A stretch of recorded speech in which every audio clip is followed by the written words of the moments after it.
আমাকে যদি বলে যে বাংলাদেশের শিক্ষা ব্যবস্থা আপনি কত নাম্বার দিবেন, আমি বলবো 5 দিব। মুখস্থ বিদ্যা, এই মুখস্থ বিদ্যা দিয়ে জীবনে কিচ্ছু হয় না।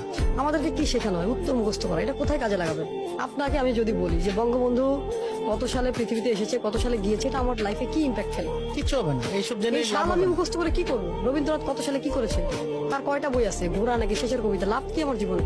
প্রশ্ন করা শেখায় না। সে যদি ডাক্তার হতে চায়, আমি মনে করি তাকে 5 থেকেই সায়েন্স পড়ানো উচিত। সে এমন ভাবে ডাক্তার হোক যাতে সে প্রতিটা জিনিস বুঝতে পারে যে আমি কোথায় হিট করলে তার জীবনে। এই যে ডাক্তারের ভুল চিকিৎসার কারণে হাজার হাজার লাখ লাখ মানুষ মারা যায়, কারণ কি? মানুষ পড়া চোর। সে ডাক্তারে শিখতে যেও চুরি করছে। মুখস্থ বিদ্যা মুখস্থ করেছে, পড়ার জন্য উত্তর দিয়েছে, এখন মনে শেষ। থাকতেছে না। এখন আর মনে থাকতেছে না। কারণ সে যদি প্র্যাকটিক্যালি করতো। আচ্ছা আমাকে বলেন, এমবিবিএস করার পরে আবার ইন্টার্নি করতে হবে কেন? তার জীবন থেকে কতগুলো সময় নষ্ট হবে।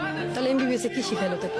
মাস্টার্স পাস করে আবার কম্পিউটার কেন শিখতে হবে? মাস্টার্সের ভেতরেই থাকতো ওই সাবজেক্ট গুলো, এই যা যা যা দরকার এই সাবজেক্ট 20 বছর শেখার পরে ইংলিশ বলতে পারি না আমরা, তাহলে কি ইংলিশ